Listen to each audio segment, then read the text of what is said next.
2절 트집 잡는 자가 전능자와 다투겠느냐? 하나님을 탓하는 자는 대답할지니라.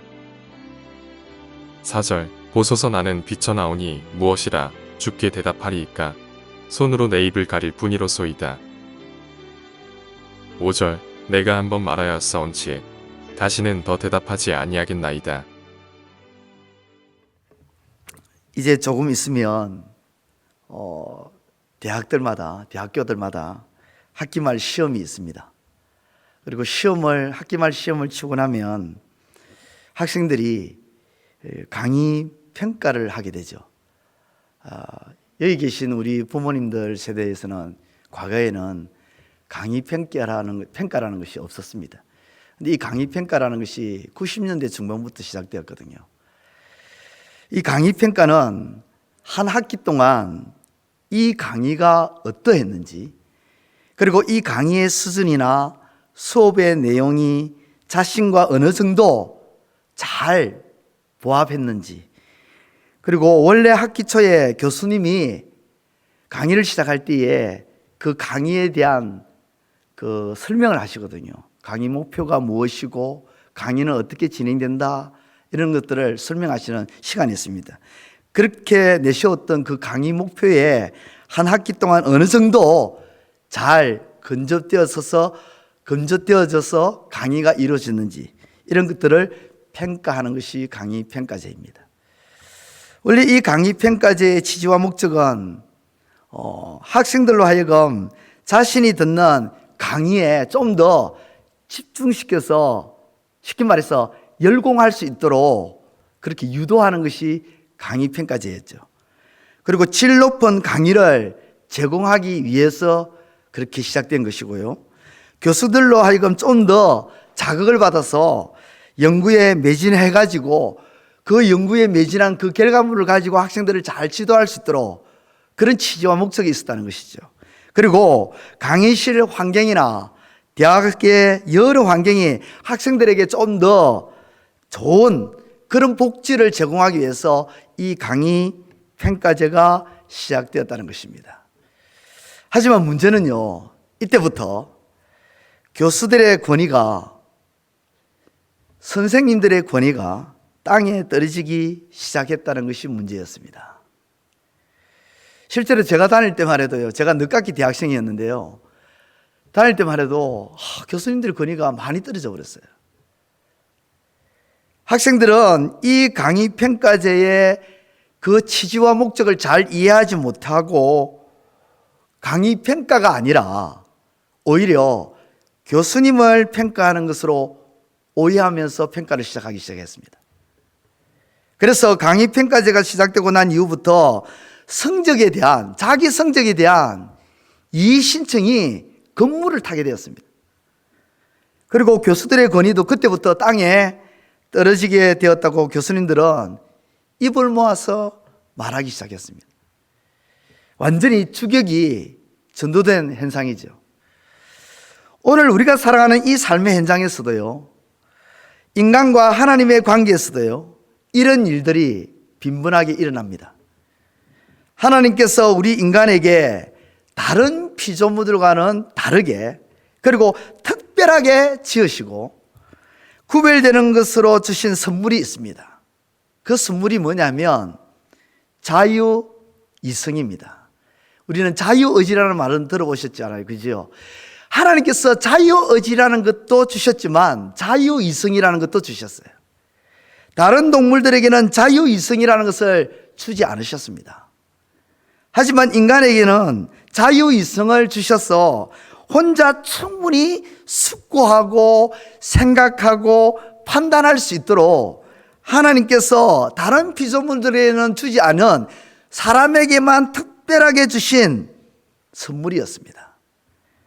어떤 것이 선한 것이고 어떤 것이 악한 것인지 분별할 수 있도록 해주셨고, 여러 가지 길이 있으면 하나님께 받은 지혜와 하나님이 주신 판단력과 그 통찰력을 가지고 선하고 아름다운 길을 스스로 찾아갈 수 있도록 하나님께서 인간에게 특별한 선물을 주셨다는 것입니다. 그 선물이 자유이성이에요.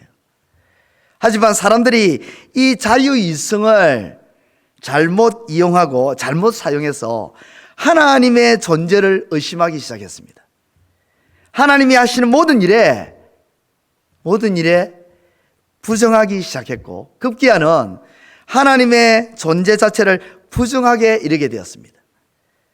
하나님께 받은 가장 귀한 선물을 하나님을 향하여 뭘 들이댄 것이죠? 칼을 들이댄 겁니다. 마치 앞서 제가 언급한 것처럼 대학교의 강의 평가제가 학생들과 그리고 교육의 질과 그리고 교수님 이 모든 것들을 다 그죠? 취합해서 다 좋게 만들기 위한 것인데 교수님들을 향한 칼이 된 것처럼요. 하나님께서 이런 상황을 너무 안타까워하셨고 하나님이 힘겨워하셨습니다.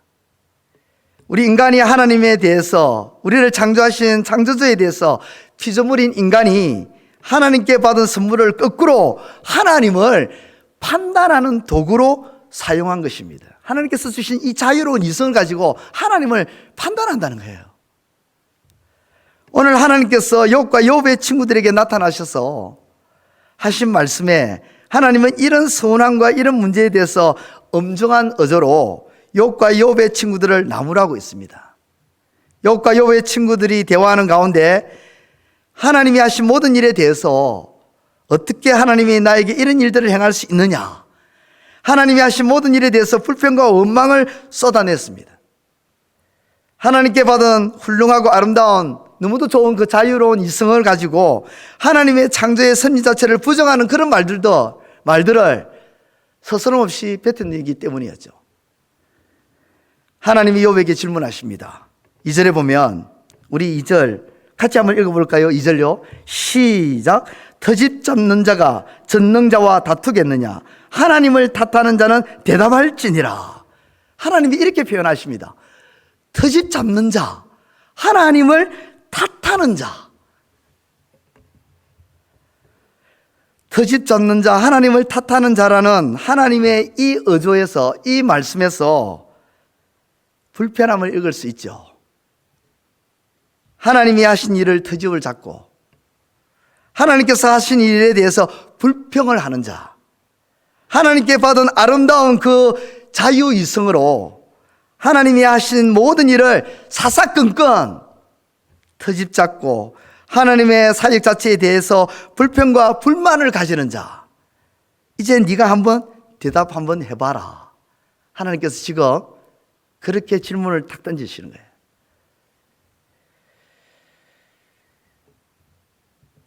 하나님이 앞장 38장과 39장에서 하셨던 말씀에서 창조주께서 행하신 모든 일, 피조 세계에서 일어난 모든 일을 네가 대답할 수 있느냐 하는 질문들로 가득 차 있었죠. 욥이 한낱 피조물인데 어떻게 하나님께서 창조하신 그 창조의 권능에 대해서, 그 창조에 대한 그 모든 구체적인 일에 대해서 욥이 대답할 수 있겠습니까? 피조물에서 일어난 단 한 가지 일도 제대로 욥은 알 수가 없는데 어떻게 창조 세계에서 일어난 그 일들을 욥이 제대로 대답할 수 있겠습니까? 욥은 하나님께 그렇게 말합니다. 저는 아무것도 대답할 수 없습니다. 라고 기어 들어가는 목소리로 하나님께 말하고 있어요. 4절과 5절 이렇게 말합니다. 보소서 나는 비천하오니 무엇이라 주께 대답하리이까? 할 말 없다는 겁니다. 입이 100개라도 할 말이 없다는 거예요. 손으로 내 입을 가릴 뿐이로소이다. 내가 한번 말하여 사온저 다시는 더 대답하지 아니하겠나이다. 내가 잘 몰라서 하나님께 불평도 하고 터짓도 잡고 원망도 하기는 했으나 이제는 다시는 제가 하나님께 이런 불평과 원망을 쏟아내지 않겠습니다. 이런 말이죠. 하나님께 회개의 입술을 벌려서 말하고 있습니다. 하나님은 그럼에도 불구하고 욥에게 쏟아지는 말씀으로 욥을 다그치십니다. 네가 과연 이 교만한 자를 너 스스로 꺾을 수 있느냐? 이 세상의 모든 관영하는 악을 네가 과연 심판할 수 있느냐? 그러면 내가 너의 오른손이 어렵다는 것을 인정해 줄게. 하나님 이렇게 말씀하시죠. 12절과 14절 말씀 제가 읽어보겠습니다. 모든 교만한 자를 발견하여 낮아지게 하며 악인을 그들의 처소에서 짓밟을지니라. 그들을 함께 진토에 묻고 그들의 얼굴을 싸서 엄밀한 곳에 들지니라. 그리하면 내 오른손이 너를 구원할 수 있다고 내가 인정하리라. 하나님이 딱 그렇게 말씀하시는 거죠. 욥이 끊임없이 하나님께 쏟아내었던 질문들 가운데 하나가, 하나님 어떻게 어려운 자가 이렇게 고난을 받아야 하고 불의한 자가 저렇게 하나님께서 불의한 자를 높여주시고 가만히 두십니까? 교만한 자를 어떻게 악의 소렁터리로 하나님은 빠뜨리지 않으십니까? 하는 질문이었습니다. 하나님은 그 말을 그대로 받아서 하시는 말씀이, 교만한 자를 네가 처단할 수 있고 악한 자를 너 스스로 함부로 할 수 있으면 내가 너를 어렵다고 인정해 줄게. 하나님이 역으로 지금 욥이 했던 그 말을 고스란히 그대로 질문으로 던져버리십니다. 한낱 인간인 욥은 그 일을 행할 수 없고 생각할 수도 없고 감히 그런 일을 감당할 수도 없습니다. 오늘 이 말씀을 통해서 하나님께서 우리에게 주시는 교훈은, 하나님이 인간에게 주셨던 다른 피조물과 구별되는 아름다운 자유이성은 하나님께 칼날을 들이대는 도구가 아니라는 사실입니다. 오히려 우리가 살아가는 이 아름다운 세상을 위하여 하나님께서 우리에게 주신 귀한 선물인데, 이 선물로 선과 악을 구별하며 살아가야 하겠고요, 우리 주변에 있는 연약하고 약한 자를 도와줘야 하는데 사용되어져야 하겠고, 우리가 그 어떤 상황에서도 하나님의 형상과 모양대로 판단하는 선한 인간으로 살아가는 도구로 삼아야 한다는 사실을 깨닫게 해주고 있는 것입니다. 또한 하나님께서 우리에게 주시는 또 하나의 교훈은, 오늘 이 말씀을 통해서 38장, 39장, 40장까지 보면 하나님은 욥을 한마디도 위로하지 않습니다. 욥은 아마 그런 기대를 했을지도 모르겠어요. 하나님, 제가 이렇게 고난을 받았습니다. 이런 어려운 일을 겪었습니다. 하나님, 나를 위로해 주십시오. 한마디라도 위로해 주십시오. 내가 왜 이런 고난을 받아야 했는지, 천상에서 어떤 일이 일어났기에 나처럼 어려운 사람이 이런 고난을 받아야 합니까? 하며 하나님의 설명을 기대했을지도 모르죠. 하지만 하나님은 천상에서 사탄과 있었던 대화, 그 일들을 한마디도 언급하지 않으십니다. 그리고 네가 정말 이 길고 긴 고난을 정말 잘 견디며 걸어왔구나 하면서 한마디로 위로하는 부분이 전혀 없습니다. 이건요, 하나님께서 너무 냉정하구나 이렇게 생각할 수 있는데, 하나님이 냉정해서 그런 것이 아닙니다. 하나님의 성품이 차가워서가 아니라, 하나님이 이 말씀을 통해서 우리에게 주시고자 하는 교훈은, 고난은 모든 사람들에게 주어지는 보편적이라는 것입니다. 우리 인생에도 고난은요 보편적으로 다가옵니다. 물론 이 고난은 사람마다 강도의 차이는 있습니다. 어떤 사람은 강하게, 어떤 사람은 약하게, 어떤 사람은 적게, 어떤 사람은 많게, 어떤 강도에 있어서 차이는 있을지 모르지만, 고난은 누구에게나 특별하게 오는 것이 아니라 보편적으로 온다는 것입니다.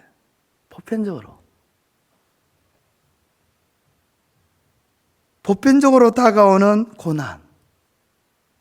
하나님께서 누구에게나 주시는 보편적인 고난.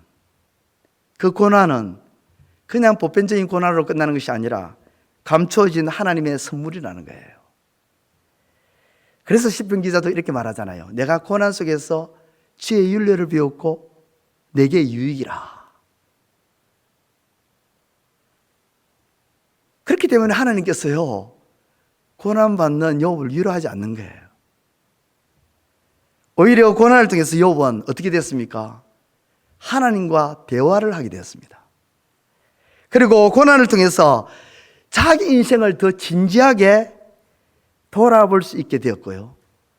또 길고 긴 고난의 시간들을 통과하면서 오히려 자기 인생을 더 새롭게 쳐다볼 수 있는 기회가 되었습니다.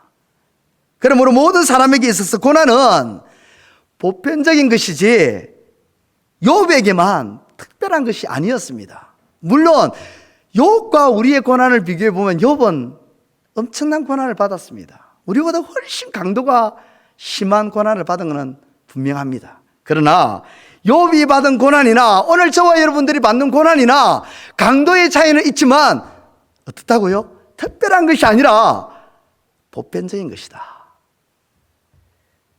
오늘 우리 인생에도 주어진 크고 작은 고난들은 나에게만 오는 것이 아니라 누구에게나 주어지는 하나님의 보편적인 고난이요 오히려 감추어진 하나님의 선물이라는 사실을 오늘 본문의 말씀을 통해서 하나님께서 우리에게 주시는 교훈이라는 것입니다.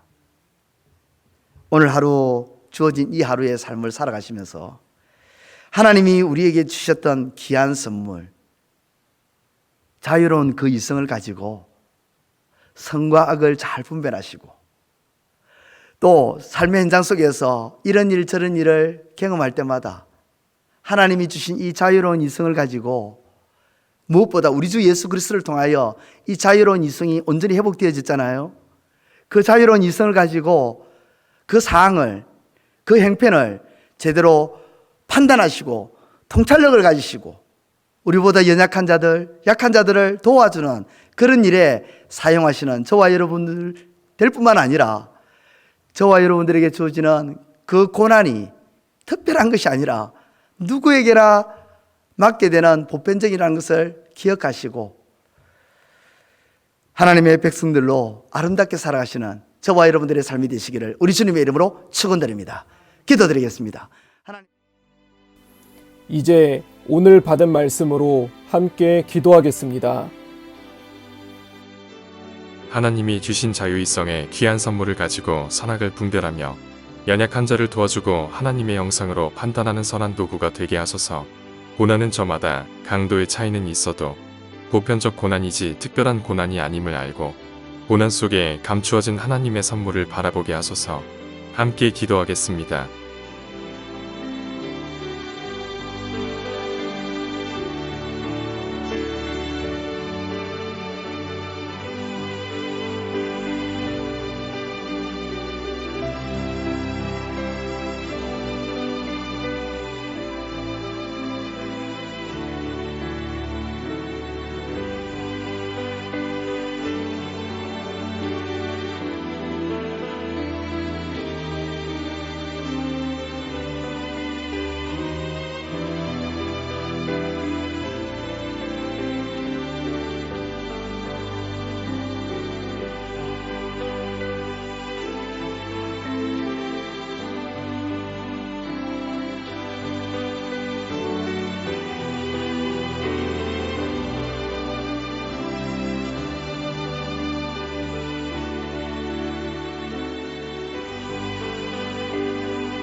이제 오늘의 기도 제목을 가지고 합심하여 기도하도록 하겠습니다.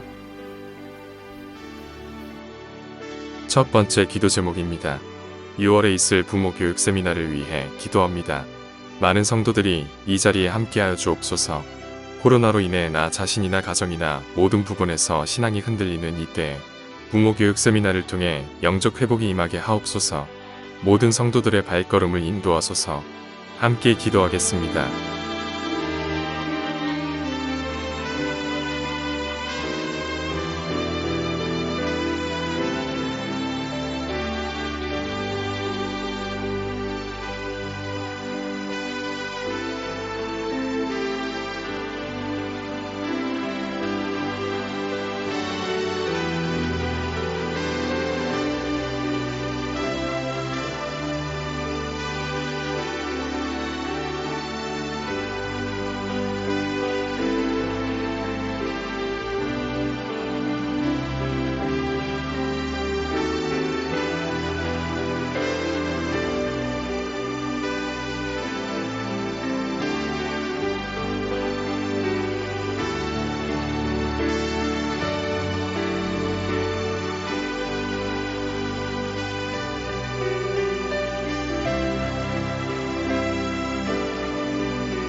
두 번째 기도 제목입니다. 금요 기도회를 위해 기도합니다. 한 주를 마무리하는 오늘 저녁에 하나님과의 만남을 사모하며 함께 모일 수 있기를 원합니다. 우리가 하나님 앞에 간구해야 할 기도 제목들이 있습니다. 주님, 우리의 기도 제목을 들어주시고 주의 뜻대로 역사하여 주시옵소서. 함께 기도하겠습니다.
세 번째 기도 제목입니다.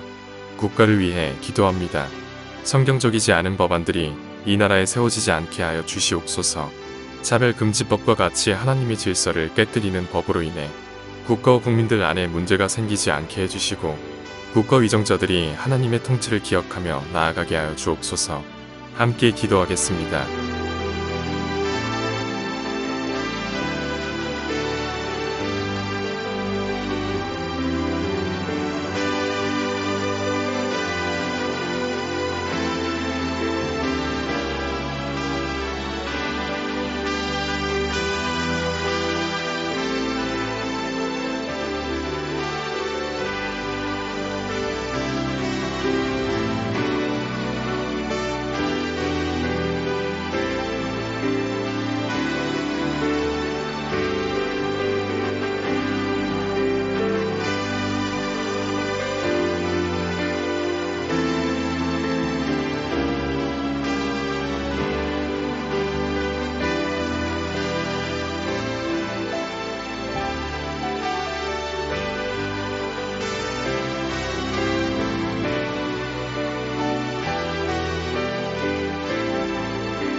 이제 개인의 기도 제목을 가지고 하나님 앞에 기도하시기 바랍니다.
수고하셨습니다.